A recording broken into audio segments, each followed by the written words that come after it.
Hi, I'm Judy Vitale with ReadTheStars.com with your weekly horoscopes at work for March 31st to April 6, 2014. Hey, can you feel the energy from that Aries new moon? I sure can. I had a great weekend here in Pittsburgh at the Keys to Life Expo. If you were out there, thank you for coming. It was a fabulous time. We have such a great community here. I encourage everybody should come and visit Pittsburgh and see all the cool stuff that's going on around here. With that said, let's move on to the week that is coming up.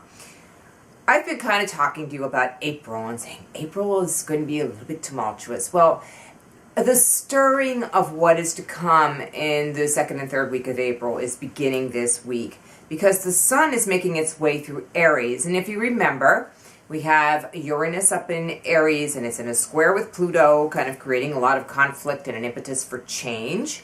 And then we have Jupiter over in Cancer and Mars is lurking down in Libra. And right now, it's in Libra, it's kind of far away from everything, but by the time April comes, it's going to lock in with all these other planets, and that's when that's going to be the peak of this activity. But watch what happens this week in the world news as well as in your workplace, because the sun is going to hit a square with Jupiter, which will spur a lot of optimism, but then there will be this conjunction with Uranus and a square to Pluto. So it's going to be, you know, a trigger for the pattern that is up in the sky. Because even though it isn't an exactitude, in other words, you know, there's a little bit of space that doesn't make it like a perfect kind of square or opposition that's going on right now, it's close enough that it's just kind of overshadowing everything that we're doing. So just pay attention to that this week. And now I'll go through day by day so you'll know when's happening. Monday, the Aries moon continues. Go void, of course, at 4:07 p.m. There'll be a lot of energy around on Monday. There'll be an opposition of the moon to Mars and a sextile to Venus. A lot of tension, a lot of excitement, and a lot of, you know, kind of friendly activity, too. It's really not a bad day for a date if you have that opportunity, so that's cool.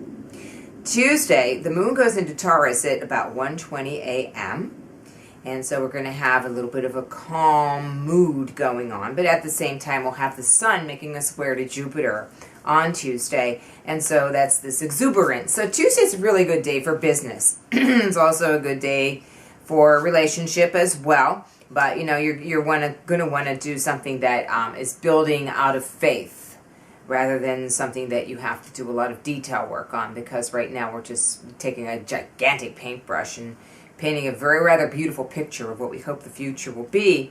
Wednesday, thankfully, we still have the Taurus moon because the energy from the sun conjunct Uranus is going to be intense and erratic and unnerving and all that kind of stuff. It just sort of makes everybody feel shaky.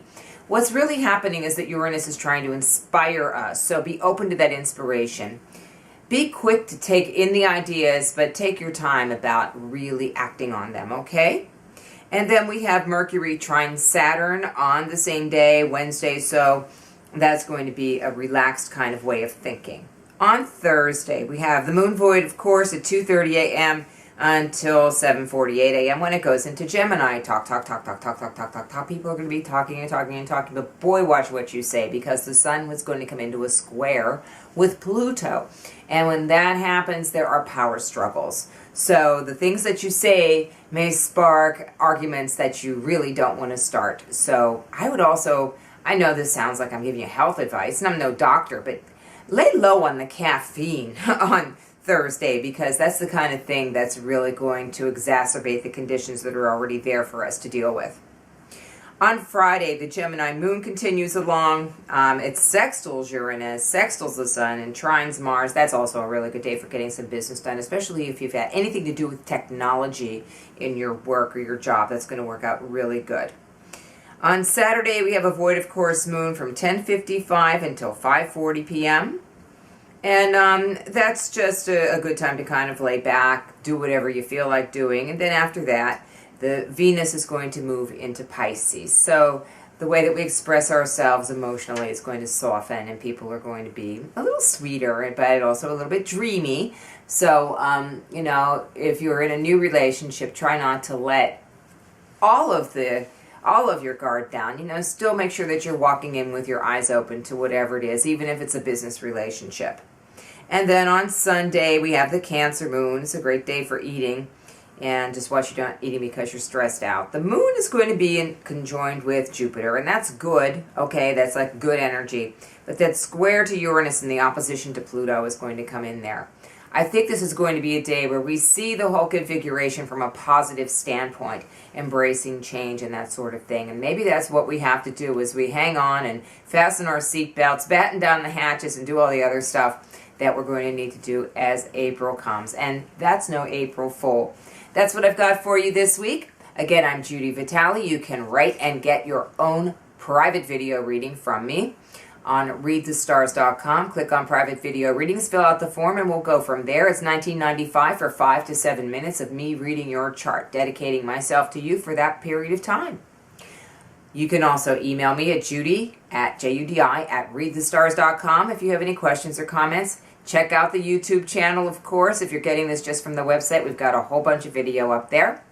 And if you have any suggestions or comments, let me know, okay? Meanwhile, I'll see you out there. Have a great week.